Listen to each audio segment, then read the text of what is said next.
खुदावंद के अजीम बाबरकत और जलाली नाम में आप तमाम व्यूवर्स को मेरे और इवेंजलिस्ट शॉन खान की तरफ से बहुत सारा सलाम।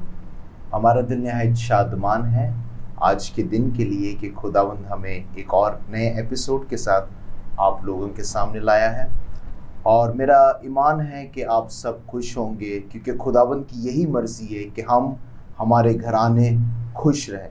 जैसे खुदावंद का बंदा कहता है कि मैं कहता हूँ खुश रहो, मैं फिर कहता हूँ खुश रहो।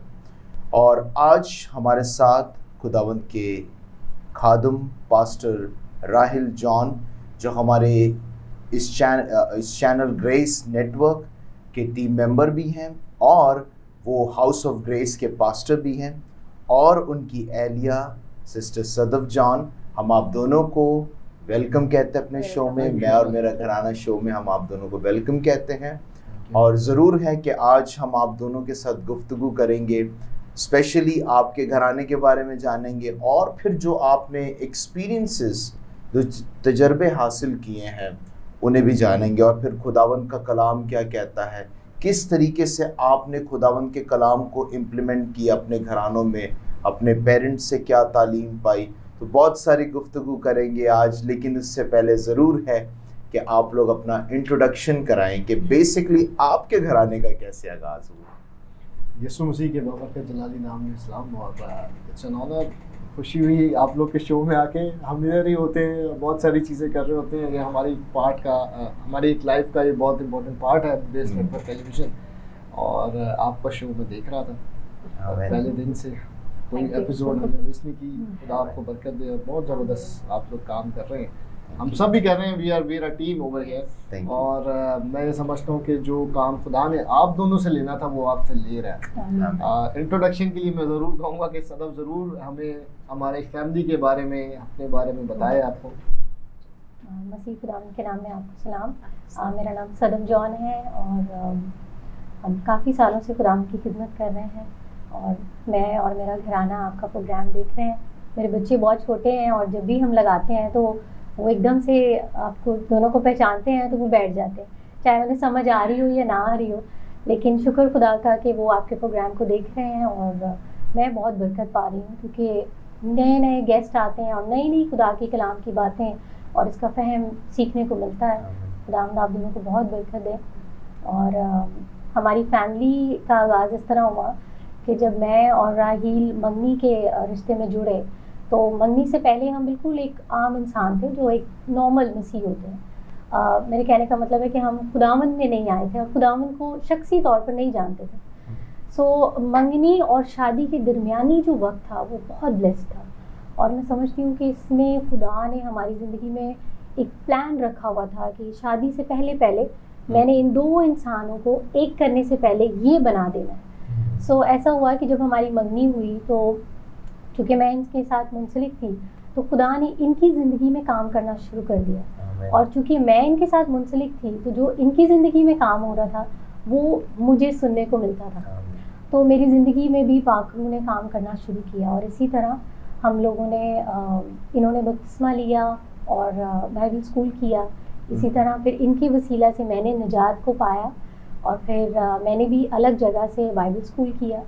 और ना सिर्फ हम दोनों शादी तक जब पहुंचने तक ईमानदार बन गए, खुदावन के गवाही देने वाले सिपाही बन गए, बल्कि हम दोनों की फैमिलीज भी चेंज हो गई। इनके पेरेंट्स, इनके बहन भाई, आपको जान के खुशी होगी कि इनके भाई भी अब पास्टर हैं और मेरे पेरेंट्स और मेरे बहन भाई भी इस गवाही के वसीला से उनकी ज़िंदगियां भी तब्दील हो गई। तो शादी के अरसा तक हम दोनों की लाइफ खुदावन में आ चुकी थी और ये बहुत एक बड़ा इनकलाब था हमारी ज़िंदगी में, बहुत बड़ा चेंज था। और जब हमारी शादी हुई तो बिल्कुल एक चेंज शादी थी, बिल्कुल कलाम के मुताबिक जैसा खुदा का कलाम सिखाता है और खुदावन की हजूरी में बैठना और दुआ करना, और इसी बुनियाद पर हमारी शादी हुई। और खुदा के फजल से आज हमारी शादी को 8 साल हो गए हैं और खुदा ने हमें 2 बच्चों से नवाजा है। एक हमारी बेटी है एलियाना जो अब ऑलमोस्ट 6 साल की है, होने वाली है, और 1 साल का बेटा है। और खुदा का शुक्र है कि खुदावन ने हमें जोड़ने से पहले ही हमारी बुनियाद खुद बन गया। तो वो दरमियानी होकर उसने हमारी ज़िंदगी को चेंज कर दिया, खूबसूरत बना दिया। मैं कहूँगी बिल्कुल। और ऐसा ये बात मैं समझता हूँ कि अगर खुदावंद हो तो फिर बेस जो है वो स्ट्रांग होती स्ट्रांग है, होती है। क्योंकि जब खुदावंद नहीं होता और रिश्ता जुड़ जाए तो फिर वो बड़े मसले आते हैं, क्योंकि वर्ल्डली सोच होती है और दुनियावी सोच के साथ आप फिर वो जो पाक रिश्ता है, जो रूहानी रिश्ता है, उसे आप जो है कंप्लीट नहीं कर पाते, क्योंकि इस रिश्ते का जो दरमियानी है वो तो खुदावंद है। तो इसलिए लेकिन आज जो एक मखसूस टॉपिक हमने जिस पे बात करनी, क्योंकि आप पेरेंट्स हैं, 2 बच्चों के जो है फादर मदर हैं, और मखसूस टॉपिक जो हम बात करना चाहते हैं बच्चों की तरबियत पे बात करना चाहते हैं। अक्सर जब बच्चों की तरबियत की बात करें तो वो माँ बाप जो है बच्चों को कोसते हैं, और बच्चों से बात करें तो बच्चे कहते हैं हमें माँ बाप नहीं हमारे सही, उनने हमें ये नहीं सही दिया, उनने वो नहीं सही दिया। तो ये एक ऐसी चीज़ है जिस पे कोई भी अपनी गलती नहीं मानता। लेकिन अब मसला क्या है, इसे हम ज़रूर आप लोगों के साथ डिस्कस करेंगे कि बच्चों की तरबियत किस तरीके से करनी चाहिए। पास्टर राहिल, आप क्या बेहतर समझते हैं कि किस तरीके से इस मौजूदा दौर के अंदर किस तरीके से बच्चों की, अपनी औलाद की हमें तरबियत करनी चाहिए? मेरे ख्याल में उसको थोड़ा सा हम उसको पीछे लेके चलते हैं। लाइक मेरे जो फादर थे और उनके जो फादर थे, यानी मेरे दादा और मेरे वालिद साहब, पंजाब से उनका ताल्लुक़ था। और मेरे वालिद साहब जो बहुत छोटे थे तो वो ट्रेन में लटक के कराची आ गए, और कराची आकर उन्होंने रोडों पे रहे और बड़ी तंगियाँ रही, और फिर डेवलप किया अपने आप को, सीखा सारी चीज़ें। जो बहुत इम्पोर्टेंट चीज़ है ना किसी भी फैमिली में, वो रिलेशनशिप। जिस तरह से खुदा और इंसान का रिलेशनशिप है, मतलब किसी भी चीज़ को, अगर आप किसी भी रिश्ते को देखें, उसके अंदर अगर रिलेशनशिप बिल्ड नहीं होगा, अंडरस्टैंडिंग नहीं है, बातचीत नहीं होती, गैप आ जाता है, तो वो रिलेशनशिप हमेशा कामयाब नहीं होता, ख़राब हो जाता है।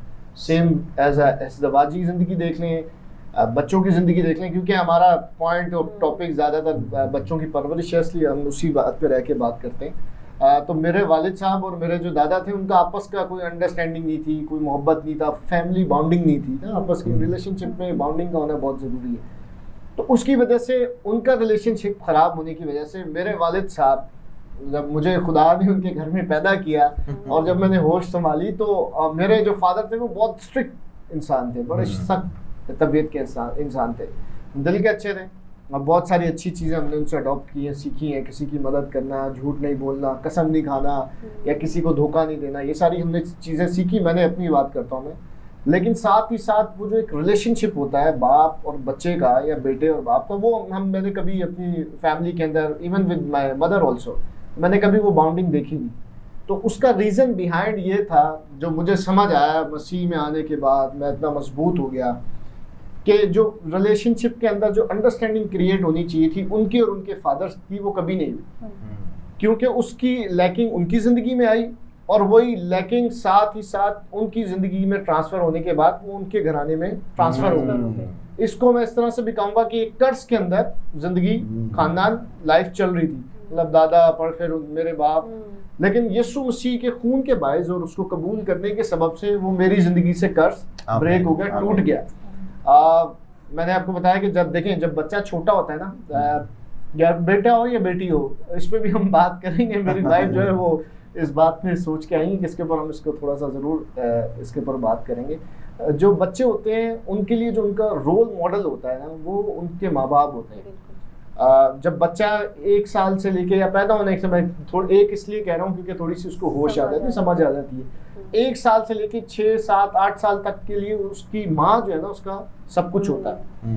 But then there is a time, जब वो टीनेज में जाता है, उसका बाप उसके लिए एक बहुत इंपॉर्टेंट रोल बन जाता है। माँ तो होती है, माँ पहली दर्सगाह है, उसका स्कूल है, सब कुछ है, बट देन सिचुएशन चेंज, कि वहाँ पर आकर एक टाइम फ्रेम में, एक टाइम पीरियड में उसका बाप उसके लिए एक बहुत इंपॉर्टेंट रोल बन जाता है। आपने बात की कि वो बाद में बच्चे माँ बाप को और माँ बाप बच्चों को ब्लेम कर रहे होते हैं। इस तरह आपने अक्सर सुना होगा कि जी बाप कह रहा था मेरे तो बच्चे बेकार हैं और ये है। उसका रीज़न वो बच्चे नहीं है, उसका रीज़न वो शख्स खुद है, क्योंकि वो उसके लिए एक सीख था, वो उसकी परवरिश कर रहा था, या उसकी माँ जो उसे सिखा रही थी वो डिलीवर नहीं कर पाई और उसने अडॉप्ट नहीं किया, और ख़ानदान और बच्चा क्या हो गया, वो ख़राब हो गया। सो बहुत इम्पोर्टेंट रोल माँ बाप का यही है कि जो वो कह रहे हैं वो उनके सामने करे भी। अगर मैं बोलूँ बेटा सिगरेट नहीं पीना या नशा नहीं करना, मैं नहीं करता, एक बात बता रहा हूँ आपको, तो क्या होता है कि जी आप मना कर रहे हो लेकिन आप खुद कर रहे हो, सही है, तो वो क्या अडॉप्ट करेगा आपसे, क्या मेरा बाप तो सिगरेट पीता है तो कुछ नहीं होता। अगर लेकिन बच्चा तो ये समझता है जो बड़ा कर रहा है वो सही है, अगर वो गलत भी कर रहा है तो बच्चे के लिए सही है। आप उसके लिए एक इमेज क्रिएट कर रहे हैं।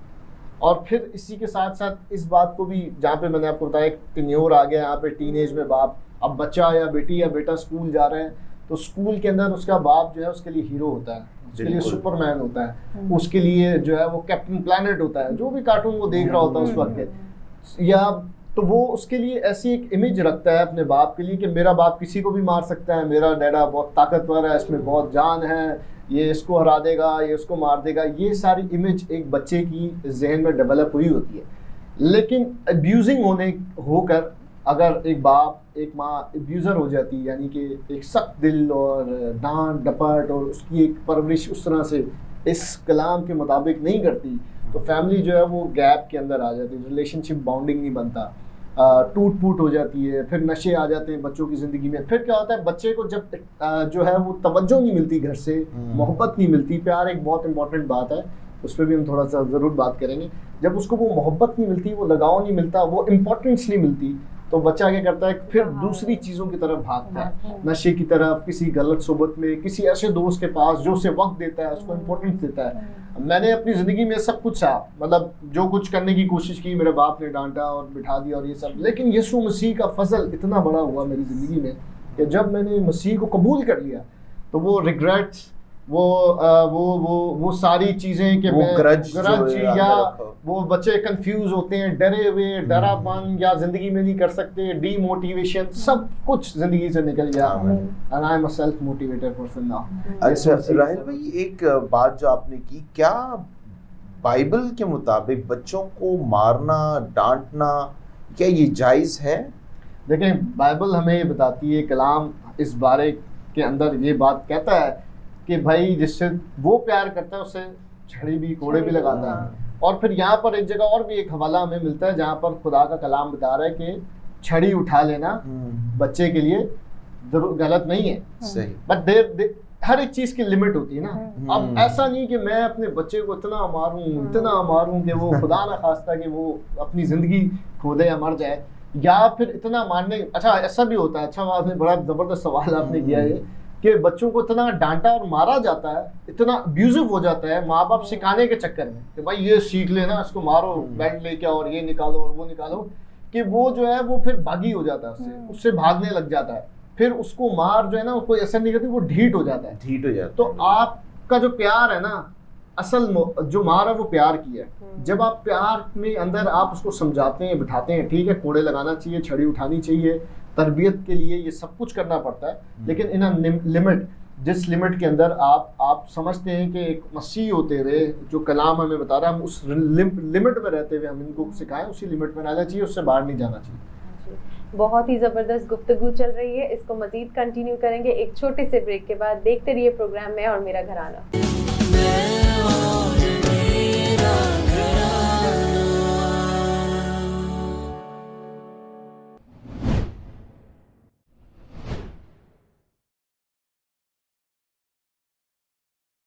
Welcome back. जैसे कि बहुत ही अच्छी गुफ्तगू चल रही थी, अब हम जानेंगे सिस्टर सदफ से कि मैं जानना चाहती हूँ कि अगर हस्बैंड और वाइफ का रिलेशनशिप दुरुस्त ना हो तो वो बच्चों पे किस तरीके से अफेक्ट करता है? देखिए, सबसे पहले तो हमें ये जानने की ज़रूरत है कि हस्बैंड एंड वाइफ का रिलेशनशिप, एक तो उसकी बुनियाद खुदावंद है, ठीक है। पिछले दिनों क्रिश्चियन में एक आलिम है, उन्होंने एक स्टेटमेंट चलाई और बहुत इफेक्टिव थी, मुझे बहुत पसंद आई। उन्होंने कहा कि एक बेस्ट चीज़ जो आप अपने बच्चों को दे सकते हैं वो है आपका और आपके शौहर का रिश्ता, मतलब मियाँ बीवी का रिश्ता। ये वो रिश्ता है जो बच्चे फर्स्ट टाइम देखते हैं। देखिए, माँ को वो देखते हैं सिर्फ अपनी माँ को, वो माँ की हैसियत से, जो औरत होती है घर में वो उसे अपनी माँ की, ऑब्वियस उसकी माँ होती है, तो उसका रिलेशनशिप और उस बच्चे का रिलेशनशिप माँ और बच्चे का होता है। लेकिन दूसरा रिश्ता जो वो अपने घर में देखता है वो अपने पेरेंट्स का होता है। यानी मेरे फादर और मदर का। तो उन्होंने ये बात बोली कि अगर आप अपने बच्चे को कोई बेस्ट चीज़ दे सकते हो वो है आपका और आपके हस्बैंड का रिलेशनशिप। अब रिलेशनशिप अच्छा होगा तभी आपका बच्चा इस बात को समझेगा। आप देखिए बागी अदन में खुदा ने आदम के साथ हवा ही क्यों बनाई, उसकी माँ भी बना सकता था, सही। ठीक है, वो भी एक बाउंड है, हम उस रिश्ते को भी ये नहीं कह सकते कि वो कमतर है। बट मियाँ और बीवी का रिश्ता वो पहला रिश्ता है जो खुदा ने हमारे लिए कायम किया, और ये वो रिश्ता है जिससे कलीसिया की बुनियाद होती है। जब कलीसिया में लोग आते हैं, कलीसिया के लोग होते हैं वो घरानों में से आते हैं, पूरा पूरा ख़ानदान आता है। अब मियाँ और बीवी का रिश्ता ठीक नहीं है तो बच्चे किस तरह उस रिलेशनशिप को समझेंगे या कैसे उस मोहब्बत को जो मियाँ और बीवी में है उसको समझेंगे, क्योंकि आगे चल के आपके बेटे ने भी किसी का शौहर बनना है और आपकी बेटी ने किसी की बीवी बननी है। अब जो लोग बच्चे जो अपने बचपन से अपने पेरेंट्स को लड़ता हुआ देखते हैं वो कभी भी, ये हमारी साइकेट्रिस्ट की जो एक सर्वे हुआ है उसमें उन्होंने बताया है कि बेटी कभी अपने हस्बैंड की इज्जत नहीं करती पूरी लाइफ, और बेटा अपनी बीवी की इज्जत नहीं करता पूरी लाइफ। क्यों? क्योंकि उसका बैकग्राउंड उसने अपने पेरेंट्स को लड़ते झगड़ते और दूसरे की केयर ना करते हुए देखते। सो सबसे पहले जो ज़रूरी काम है वो ये है कि आपका और आपके हस्बैंड का एक रिलेशनशिप बिल्ड, इसमें केयर भी हो, इसमें मोहब्बत हो, इसमें प्यार हो, इसमें माफ़ी हो, ये बहुत ज़रूरी है, इसमें टाइम हो आपका अपने बच्चों को और उससे पहले अपनी बीवी को और बीवी का शौहर को टाइम देना बड़ा ज़रूरी है। कलाम हमें बताता है मीका की किताब में, वहाँ पे बड़ी अच्छी एक तफसील है, उसमें लिखा है पहले शौहर फिर बच्चे और फिर घर। हम माजरत के साथ हम बड़े उल्टे हैं, पहले घर फिर बच्चे और फिर आखिर में शौहर को लेते हैं, जबकि बाइबल की तरतीब ये है कि सबसे पहले दुनिया में आपका शौहर है, फिर आपके बच्चे हैं, देन फिर आपका घर। हम बहुत सारी चीज़ों में उलट हो गए हैं। जिस सोसाइटी में हम रहते हैं हमने इससे ये चीज़ें अडॉप्ट की हैं कि जो भी प्यार मोहब्बत है ना वो शादी से पहले है, और जैसे ही शादी होती है तो हैप्पी एंडिंग का बोर्ड आ जाता है। हालांकि कलाम इसके बिल्कुल बरक्स है, कलाम शादी को ही शुरू करता है, वो ही वहाँ से शुरुआत है बरकतों की, मोहब्बत की, प्यार की, केयरिंग की। हमने उसको वहाँ से ख़त्म कर दिया, हम हैप्पी एंडिंग लेकर ही कर देते हैं कि बस अब शादी हो गई, अब सब कुछ ठीक हो गया, जबकि शादी ही वो पहला सीढ़ी है जहाँ से आपकी जिंदगी का असल लाइफ वहाँ से स्टार्ट होती है। और ऐसा नहीं है कि आपने शादी कर ली तो सब कुछ ठीक हो जाएगा। ये वो रिश्ता है जिसे check and balance, check and balance बहुत इम्पोर्टेंट है, बहुत बहुत बहुत इम्पोर्टेंट हर चीज में। आप देखिए आप ज्यादा खाना खाते रहे, एक चीज आप खाते रहे, एक टाइम आएगा उसे डॉक्टर कहेगा इसे रोक दें, यू नो, उसको बैलेंस करना पड़ेगा। आप बच्चे को अपने डांटते रहे। कलाम कह रहा है उसको दिख मत कर, उसको डांट दो लेकिन उसको दिख नहीं कर। आगे कलाम में लिखा है ये ना हो कि वो बेदिल हो जाए, और बेदिल जब हो जाता है तो फिर वो किसी चीज में इंटरेस्ट नहीं लेता। सो बैलेंस बहुत जरूरी है। आपने इनसे सवाल किया कि क्या बच्चों को मारना जायज है? कलाम कहता है कि छड़ी उठाने से या छड़ी मारने से वो मर नहीं जाएगा। छड़ी लगाएं उसको, लेकिन थोड़ी देर बाद उसे प्यार से समझाएं। मैं अपनी बेटी को 5 मिनट देती हूँ सोचने के, कि सोच लो ये सही है या नहीं। मैं बहुत स्ट्रिक्ट हूँ, लेकिन जब स्ट्रिक्टनेस मेरी थोड़ी देर की होती है, जब मैंने डांट दिया 5 मिनट के बाद मेरे पास आती है, हाँ मामा मैंने ये गलत किया। बच्चों को टाइम देना और चेक एंड बैलेंस बहुत जरूरी है, क्योंकि हमें उसे कॉन्फिडेंस बिल्ड करना। ये जो आपने बात कॉन्फिडेंस की, जब हम बच्चों को बहुत ज्यादा मार देते हैं ना तो वो फिर अपने माँ बाप से शेयर करना नहीं पसंद करते, और जब शेयर नहीं करना पसंद करते फिर उनके अंदर लैक ऑफ कॉन्फिडेंस आ जाता है। आप देखें ऐसे बच्चे फिर कभी अब उनको स्कूल में प्रोग्राम्स होते हैं स्टेज पे नहीं चढ़ पाते, बिल्कुल सही बात, क्योंकि हौसला अफजाई नहीं है, और अगर माँ बाप सामने बैठे भी हो तो वो भी इतना कोई इफेक्ट नहीं होता। ऐसे बच्चे अपने अंदर बहुत चीजें रखते हैं, उसने मुझे ऐसे कह दिया, मैंने बताना नहीं है क्योंकि मामा मारेगी। तो ये बहुत जरूरी है। जैसे हमारी सोसाइटी है, हमें पता नहीं हमारे बच्चे स्कूल जाते हैं और वहाँ पे कैसी गैदरिंग है और क्या सीख के आते हैं। सो अच्छा है कि स्कूल से आते ही वो आपको पूरी रूटीन बताएं, और फिर वो बताएं कि ये चीज गलत थी उस बच्चे ने और ये चीज सही किया। बिल्कुल, एक दोस्ती क्रिएट कर लें। और मैं भी ये बात को समझता हूँ, स्पेशली एक माँ का अपने बेटे के साथ जो एक बड़ा स्पेशल रिश्ता होता है, और फिर एक बाप का बेटी के साथ बहुत स्पेशल रिश्ता होता है, ये आपने देखा होगा अक्सर। और बेटी जब बड़ी हो जाती है फिर तो उसके लिए बाप ही जो है ना सबसे ज्यादा वो होता है।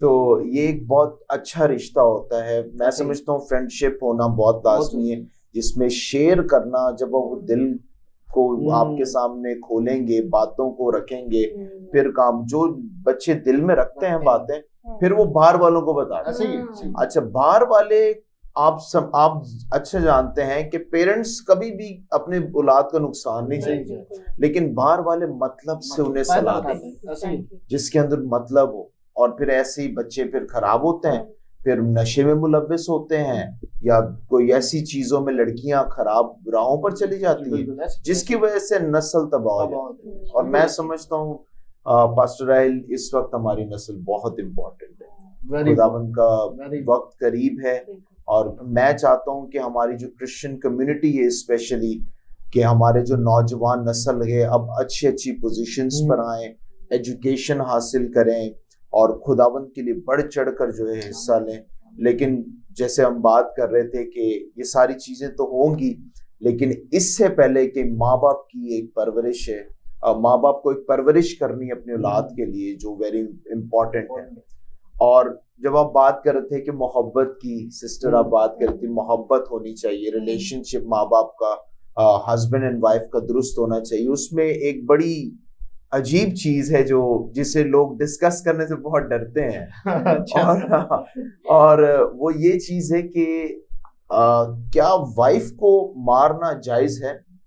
पास्टर साहब बताएं इस बारे में, क्योंकि अक्सर इस बारे में कोई बात करना पसंद नहीं करता, लेकिन ये बात बहुत इम्पोर्टेंट है। मैं समझता हूँ ये बहुत इम्पोर्टेंट है, और हमारे लोगों को, जो हमारे व्यूअर्स देख रहे हैं, उन्हें इस बारे में मैं चाहता हूँ कि वो इस बात को सीखें कि ये चीज गलत है, ये सही। देखिए, मैं इस बात पर करने की दिलेरी अपने अंदर इसलिए रखता हूँ कि मैं ना तो अपनी बीवी को मारता हूँ ना उसे डांटता हूँ। सो ये इट्स अबाउट लव। लेकिन खुदा हमसे मोहब्बत करता है ना, हम उस तरफ जा रहे हैं क्योंकि अभी क्रिएट ही खुदा ने किया है ना, आदम और हवा को खुदा ने बनाया। बाइबल में कहीं नहीं लिखा, हो सकता है कहीं नोक झोंक हो जाती हो आदम हवा की, इट्स अ लाइफ, लेकिन उसने कभी इसको मारा नहीं होगा। खुदा का कलाम में लिखा है, खुदा के कलाम में, कि औरत को, बीवी को नाजुक जब जान के उससे मोहब्बत करते हैं। देखिए, हम अपने अंदर एहसास, जज्बात रखते हैं, गुस्सा आ जाता है, आर्ग्यूमेंट्स हो सकते हैं। जो शख्स, मैं बड़ी दिलेरी से मैं भी ये बात कहने लगा हूँ, जो शख्स और स्पेशली जो अपने आप को खुदा का खादिम कहते हैं और वो अपनी बीवी पर हाथ उठाते हैं, they are not a man. आदमी नहीं है वो, मर्द नहीं है वो। सही बात। और प्लस वो खुदा के कलाम के अगेंस्ट जा रहे हैं। बहुत सारी बातें, मैं आपको बताऊं, बहुत सारी चीजें हम जिंदगी में जाहिरी तौर पर, मैं शराब नहीं पीता, मैं ये नहीं करता, मैं हर संडे चर्च जाता हूँ, मैं ये करता हूँ, लेकिन जो बातें करने वाली होती है ना, उनको हम फॉर ग्रांटेड ले लेते हैं। उसमें से एक बात ये भी है कि मैं जी कलाम भी सुना रहा हूँ, मेरे हाथ में बाइबल भी है, और मैं तो बहुत अच्छा इंसान हूँ, लेकिन मैं जब मेरी बीवी कुछ बोल रहे ना आगे से, मैं तो कप नहीं मार देता हूँ। This is how it is. तो अगर आप खुदा के खादिम हैं और अगर आप ईमानदार हैं, आप अपने आप को कह रहे हैं कि जी हम ईमानदार घराने से हमारा ताल्लुक है, और अगर आप अपनी बीवी को मारते हैं यार, तो मैं पहले ही बोल चुका हूँ कि वो एक नामर्द शख्स है। अच्छा, तो राहिल पे हल्का फुल्का तशद्दुद अलाउ बिल्कुल नहीं है।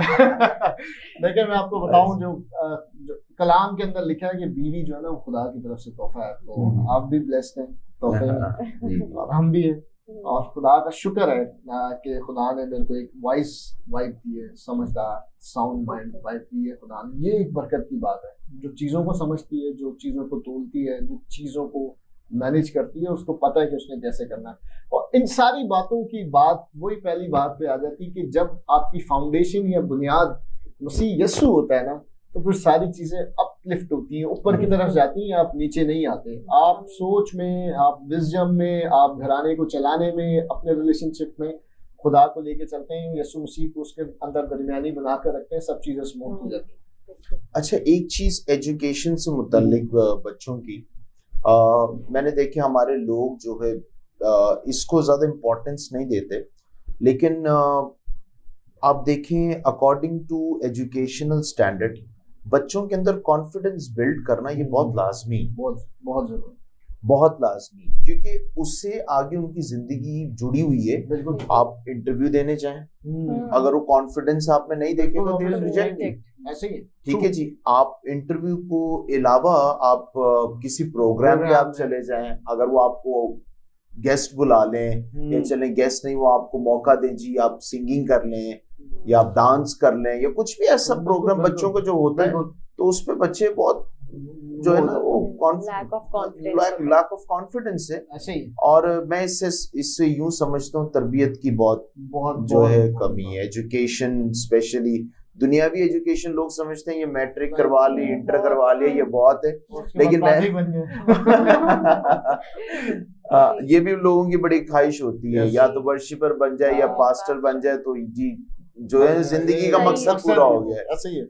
लेकिन बिल्कुल मैं यूं समझता हूँ इसको कि एजुकेशन भी इम्पोर्टेंट है, कुछ ऐसी चीजें, स्पोर्ट्स बहुत इम्पोर्टेंट है, वेरी इंपॉर्टेंट। हम लोग इस पे बात नहीं करते।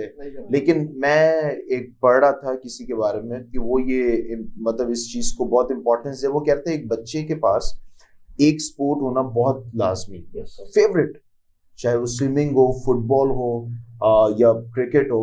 उसके बाद उसके पास एक पेट होना लाजमी, जिससे वो केयर करना सीखे बचपन से। Very important, very important. पेट होना लाजमी, उसे केयर करना सीखे ताकि उसे परवाह हो इन चीजों। और ऐसी बहुत सारी चीजें, जैसे बच्चों को लड़की को बाबी डॉल दे देते हैं, तो बचपन से वो उसके अंदर जो है ना वो करती है। अच्छा, फिर वो बचपन से तो वो बाहर भी इधर कर लेते, लेकिन बड़े होके फिर जब वो देखती है कि डैडी मामा को जो है वो बाहर भी वाला तो कोई काम नहीं कर रहे तो फिर बड़ा मसला हो जाता है। ये बहुत आपने बड़ी इंपॉर्टेंट बातें की, कुछ बातें मैं इस पे जरूर करूंगा और मैं चाहूंगा फिर सदम इस पर बात करें। जो आपने बातें की हैं स्पेशली एजुकेशन को लेके, मैं बताऊं कि जब हम आजकल के दौर की एक्चुअली हम बात करते हैं, क्योंकि हर कोई मोबाइल यूज कर रहा है ना। अब मेरे बच्चे भी वो कार्टून देखते हैं उस पर, लेकिन हमने एक लिमिट में रखा हुआ है।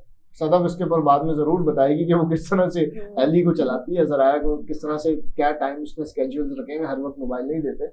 तो स्पोर्ट्स का होना जिंदगी के अंदर बहुत जरूरी है। देखिए स्पोर्ट्स इसलिए भी जरूरी है कि आपको वो मेंटली जो है वो एक्टिव रखता है, फिजिकली एक्टिव रखता है, फिर प्लस वहाँ पर जो हार और जीत का आंसर होता है वो बड़ा स्ट्रॉन्ग आपकी पर्सनालिटी को बना देता है, आपकी पर्सनालिटी को डेवलप करता है। देखिए हर बार आप यही सोचते रहे मैं जीतता रहूं और मैं जीतता रहूं और हार का मजा ना सकें, तो वो फिर वो आपकी जो पर्सनालिटी होती है, बच्चे की पर्सनालिटी होती है, वो डेवलप नहीं होती। वो फिर बहुत दफा ऐसे बच्चे फेस करते हैं कि वो जीत को तो बर्दाश्त करते हैं, खुश होते हैं, लेकिन हार को बर्दाश्त नहीं करते। अच्छा, फिर होता है कि हार को बर्दाश्त ना करने की वजह से उनकी पर्सनैलिटी डैमेज होती है, डिस्ट्रॉय होती है। तो स्पोर्ट्स से क्या होता है, वो जीतते हैं, हारते हैं, जीतते हैं, फिर जीता हुआ मैच हार जाते हैं, और हारा हुआ मैच जब वो जीत जाते हैं तो एक स्पोर्ट्समैनशिप, क्योंकि मैं खुद क्रिकेट खेलता रहा हूँ काफ़ी अर्सा, तो बहुत एक एनर्जी आती है बंदे के अंदर जब वो बिल्कुल हार रहा होता है। क्रिकेट को असली बात कर रहा हूँ क्रिकेट की, क्योंकि मैंने क्रिकेट ज़्यादा खेला है, कि एक ओवर में अगर आपको भाई 20 रन चाहिए और अगर 36 रन भी चाहिए वो भी बनते हैं, और किसी ने 6 बॉलों पे 6 छक्के मार दिए या आखिरी बॉल पर 6 रन चाहिए, ऐसे कई मैचेस हुए और वो जीते, तो उसकी जो जीत का जो मजा है ना वो अलग ही होता है। वो एक अलग ही एक पैशन आपके अंदर, आपको एंथुसियाज्म कर देता है, उसके अंदर आपके अंदर एनर्जी को डेवलप कर देता है। तो स्पोर्ट्स बहुत ज़रूरी है, स्किल्ड होना बच्चों को बहुत ज़रूरी है, पढ़ाई के बगैर कुछ नहीं है, बहुत ज़रूरी है। एजुकेट करें अपने बच्चे को, एजुकेशन हर लिहाज से जो आप उसके साथ कर सकते हैं करें।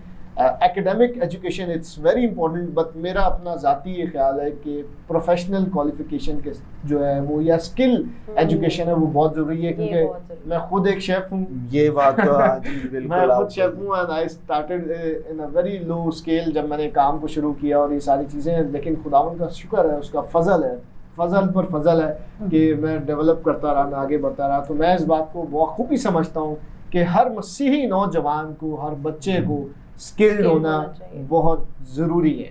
हमारे यहाँ पे तो सिर्फ यही चीज़ फेमस है कि जी वो नर्स बनना है या नर्स बनना है, पास्टर बनना है, या कोई और एक छोटे मोटे बैंकर बन गए, और बैंकर बने, स्टेट एजेंट और टीचर बन गए, बस ये 3-4 प्रोफेशन है। बल्कि इसकी वजह यही है कि हम उससे निकले नहीं ना माइंड से। मैं आपको अपना थोड़ा सा एक बात बताऊं, जब मैं इंटर कर रहा था तो मैं सोच रहा था कि मैं क्या करूं। पहले मैंने मैट्रिक के फौरी बाद मैंने कंप्यूटर रिपेयरिंग की, एक मेरा दोस्त काम करता था, उसको ज्वाइन कर लिया यूनी प्लाजा में। हम मॉनिटर बनाते थे, फ्लॉपी ड्राइव्स का ज़माना था और CD रोम, वो मैंने सीखा काम। तो मैंने कोशिश की कि मैं IT कर लूँ ना उस ज़माने में। 2002 की बात बता रहा हूँ मैं आपको, या 2000 की बात बता रहा हूँ, ऑलमोस्ट लाइक 20 ईयर्स बैक। तो वहाँ पर मैंने सोचा यार मैं IT कर लेता हूँ। नहीं, वालिद साहब ने बोला नहीं कुछ नहीं करना, पढ़ो भाई पढ़ो। पढ़ने मैं I was not a bright student actually, ये बहुत पढ़ लेता था, इंटर कर लिया मुश्किल से। फिर मैंने एक दिन सोचा यार कुछ ना कुछ करना चाहिए। वो एक मेरे दोस्त थे, उन्होंने बोला यार तुम एक्स-रे टेक्नीशियन का काम कर लो। अच्छा। मैंने बोला अच्छा मैं ये कर लेता हूँ। फिर मैंने घर पे बोला नहीं पढ़ो भाई पढ़ो, आप पढ़ो बस। मतलब पढ़ाई पे जोर अच्छी बात है, करना चाहिए, लेकिन जो बंदे की स्किल है वो इंसान को पता होना चाहिए कि वो क्या करना चाहता है, या उसको बताने वाले गाइडर उसके ऐसे होने चाहिए। ये माँ बाप का काम है। मैं ये समझता हूँ कि जब वो देखे ना बच्चे का किस में ध्यान है। अक्सर मैंने देखे बच्चे, कुछ ऐसे लड़के होते हैं वो घर पे कोई ना कोई टॉय को खोल के बैठे होते हैं, तो इसका मतलब है कि उसके अंदर जो है ना कुछ ऐसे जो है ना, ये देखिए यही वही बात है कि माँ बाप की आंखें जो है ना वो शिखरे की नजर की तरह होती है, वो देख रहे होते हैं बच्चे क्या कर रहे हैं, इसके अंदर क्या टैलेंट है, इसका क्या स्किल है। फिर पॉलिश करना माँ बाप का काम है। तो मैं कंफ्यूज ही रहा कई साल कि मैं करूँ क्या। मैं नर्सिंग कर लूँ, मैं एक्स-रे टेक्नीशियन बन जाऊँ, मैं IT कर लूँ, मैं म्यूजिक सीख लूँ। मतलब हर चीज़ पे रिग्रेक्ट किया गया, एक्सेप्टेंस नहीं करना। तो जिंदगी में कई साल ऐसे ही जाया हो गए। लेकिन यीशु मसीह का बहुत शुक्र है, फजल है कि रूह कुदुस के वसीला से मैंने डिस्कवर कर लिया। उसने मुझ पर आया कर दिया है कि भाई तूने करना क्या है, कि तेरे अंदर क्या है, वो काम जिंदगी के अंदर करना चाहिए जो करके जिससे खुशी हासिल होती है, आप कामयाब होते हैं। अच्छा, ये भी एक बहुत ज़्यादा हमारे माशरे में चलता है कि बेटी को ज़रा हम कमतर समझते हैं, उसको एजुकेशन लेवल पे इतना नहीं पढ़ाया जाता या उसको इतना स्किल्ड नहीं किया जाता। बाकी लड़कों को हम कहते हैं कि इनसे हमारा ख़ानदान बढ़ेगा, ये होगा, तो उससे हम ज़्यादा, इसकी क्या प्रॉब्लम्स हैं, ये क्यों होता है ये? देखिए, बेटी और बेटे को पहली बात तो है, जिस तरह हमारा आजकल का दौर है, हमें दोनों को इक्वल लेके चलना। ये नहीं कि बेटे को हम बोले तुझसे हमारी नस्ल चलनी, क्यों बेटी से नहीं नस्ल चलनी।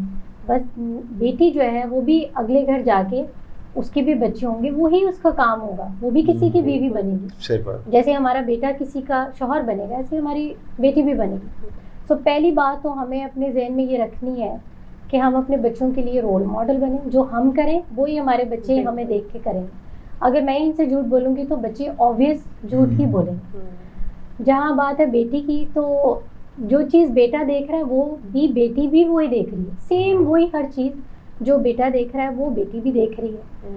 तो हमें बहुत ज़रूरत है कि हम अपनी बेटी को एक तो मजबूत करें घर से। ये नहीं कि हम उसे डरा के बिठाएं कि नहीं तुझसे नहीं होगा, यहाँ बेटा आप जाके दरवाज़ा खोलो। मैं ये नहीं कह रही कि अपनी बेटियों से ही दरवाज़ा खोलें, मैं ये नहीं कह रही। मेरे कहने का ये मतलब है कि हमें बेटे और बेटी दोनों को बैलेंस। फिर दूसरी बात, कलाम भी हमें कहता है, हमने पुराने अहदनामे में सीखते हैं इजहाक और रिबका से कि उनके दो ही बेटे थे, इजहाक और ईसाऊ, लेकिन उनमें फेवरेटिज्म था।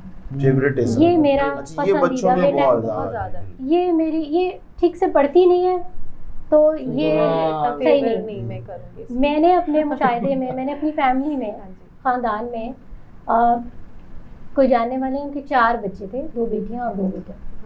उनमें फेवरेटिज्म बहुत था पेरेंट्स में। आज जो निगलेक्ट थे बच्चे, आज वो बेकार घूम रहे हैं। और एक बेटी थी एक बेटा, बेटी की डेथ हो गई है और बेटा बस आवारा है, ठीक है। और जिन पे बहुत ध्यान किया गया, जो बड़े फेवरेट थे, वो आज अच्छी पोस्ट पे हैं, अच्छे घराने अपने चला रहे हैं। तो ये इसकी बेस क्या थी? पेरेंट्स ने अपने बच्चों को आधा आधा बांट लिया। हमें ये नहीं करना। कलाम हमें कह रहा है कि बेटे और बेटी की, ये वहाँ ये नहीं लिखा कि लड़की की या लड़के की इस राह में तरबियत कर, वहाँ लिखा है लड़के की इस राह में तरबियत कर। अगर हम उसको टैक्स में देखें तो वहाँ लिखा है बेटी और बेटे की उस राह में तरबियत कर जिस पर उसे जाना है। और तरबियत का मैं इस बात को ऐड करना चाहूँ, हम पूरा बचपन निकाल देते हैं और जैसे टीनेजर में आता है ना तो हम परवरिश करना स्टार्ट कर देते हैं। परवरिश का आगाज वो असल में जाग जाता है। ऐसे ही है, वो एक टाइम पीरियड होता है जिसमें आप सिखा सकते हैं। सारी उम्र इंसान नहीं सीखता। सीखने वाला एक, अगर वो गैप आपका जो खाना है वो खुला हुआ है तो दैट्स वेरी गुड।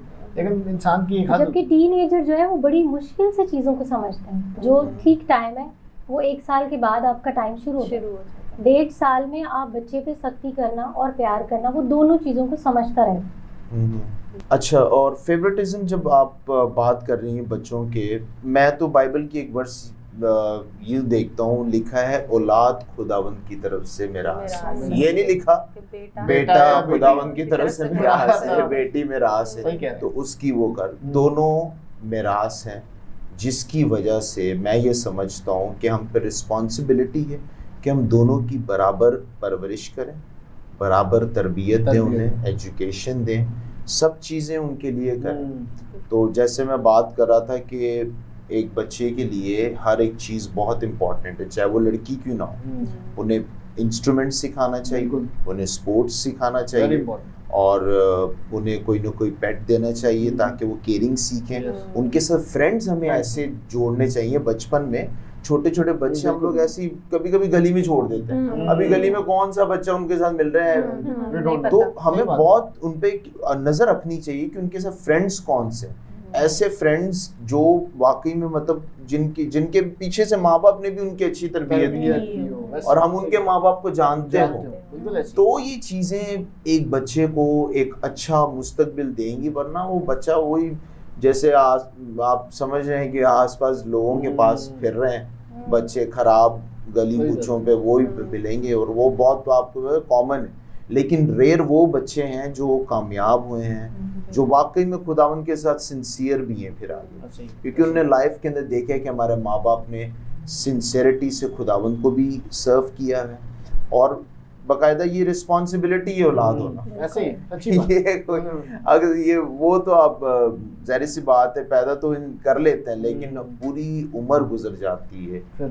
इस ये बच्चों की परवरिश करते करते। ऐसे ही, बिल्कुल ऐसे ही। और ये बहुत लाजमी है, आप दोनों पेरेंट्स हैं, आप दोनों से हमने बहुत सारी बातें सीखी। मैं इसमें अंदर एक बात ऐड करना चाहूँगा।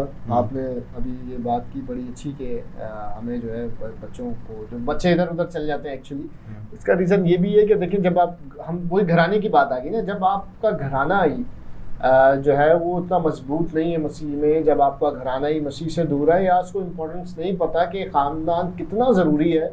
और देखिए इब्लीस बहुत सारी चीज़ें करवाता है सही, जो बहुत एक मैं इस तरह से कहूँगा कि जो अहम काम उसकी ज़िंदगी का है ना, वो है ख़ानदानों को डिस्ट्रॉय करना। और जब वो एक ख़ानदान को डिस्ट्रॉय करता है तो उसके अंदर एक आदमी डिस्ट्रॉय नहीं होता, उसमें 4-5 लोग डिस्ट्रॉय हो जाते हैं, 4-5 लोग बदी के अंदर, गुनाह के अंदर, खुदा से दूर हो जाते हैं। तो उसका काम क्या है? डिस्ट्रैक्शंस डालना, जो है वो लोगों को बर्बाद करना, ख़ानदानों को स्पेशली बर्बाद करना। तो जुड़ के रहने वाला ख़ानदान वही है जिसकी ज़िंदगी के अंदर, जिसका दरमियानी यीशु मसीह है। तो दरमियानी यीशु मसीह होना बहुत ज़रूरी है, ताकि ख़ानदान भी और परवरिश भी जिस तरह से आप अपने बच्चों की कर रहे हैं उस तरह से करें जिस तरह से कलाम हमें बताता है। आमीन आमीन। बहुत अच्छी गुफ्तगू रही पास्टर राहिल आपके साथ और बाजी आपके साथ, और मैं ज़रूर चाहूँगा पास्टर साहब आप हमारे व्यूअर्स के लिए आप प्रे करें, उनकी फैमिलीज़ के लिए। मैं ज़रूर करूँगा। मैं बल्कि आज मैं चाहूँगा कि सदफ जो है वो आज जो है वो दुआ करे, इस मौके को वो जो है वो यूज़ करें। खुदावंद हमारे आसमानी बाप, हम आपका शुक्र और आपके नाम की तारीफ़ करते हैं, तमजीद करते हैं, आपकी सताइश करते हैं। खुदावंद हम आपका शुक्र करते हैं कि इस दवाज के सफ़र में खुदावंद आप खुद हमारी बुनियाद हैं। हम आपका शुक्र करते हैं और इस बात को रियलाइज़ करते हैं खुदावंद कि हम आपके बगैर कुछ नहीं कर सकते। सब कुछ में सब कुछ खुदावंद आप हैं। हम आपके फजल से ही हर चीज़ को सीख पाए हैं, और खुदा सारा जलाल हम आप और आपके बेटे और उन खुदुस को देते हैं। खुदावंद आज खुदावंद हम उन तमाम जोड़ों के लिए दुआ करते हैं जो इस वक्त खुदावंद इस प्रोग्राम को देख रहे हैं और तरह तरह की प्रॉब्लम्स को अपने ज़िंदगी में रखते हुए खुदावंद मैं मिन्नत करती हूँ यीशु के नाम से खुदा उनके घराने में बहाली, तब्दीली और बरक़ात आए। खुदा तेरा कलाम जो हमारा हथियार है खुदावंद, इसे पढ़ना और इस पर गौर व फिक्र करना और इस पर अमल करना हम आज ही से स्टार्ट कर दें। और खुदा तेरे कलाम को हम अपनी ज़िंदगी बना लें। खुदावंद मैं मिन्नत करती हूँ हर एक शख्स की ज़िंदगी में अपने कलाम के वसीला से काम कर, तौफीक दे खुदावंद खुदा कि तुझ जैसे बन जाए, जैसे तेरी दुआ थी कि खुदावंद जैसे मैं और बाप एक हैं, खुदा फजल दे कि ये भी एक हो जाती है। खुदा मैं तेरा शुक्र और तेरे नाम की तारीफ करती हूँ यीशु के नाम से। आमीन। आमीन। बहुत ही ज़बरदस्त गुफ्तगू रही। थैंक यू आप दोनों का आने के लिए। हमारा Thank दिल you. बहुत शुक्रगुजार है कि आप हमारे प्रोग्राम पे आए। हमने आपके लाइफ के एक्सपीरियंस से बहुत कुछ सीखा। उम्मीद करती हूँ हमारे व्यूवर्स ने भी बहुत कुछ सीखा होगा। ये programme every weekend Friday, Saturday और संडे आता है। इसको ज़रूर देखें, फीडबैक दें 7:30 बजे और देखते रहिए प्रोग्राम मैं और मेरा घराना। God bless you all. God bless.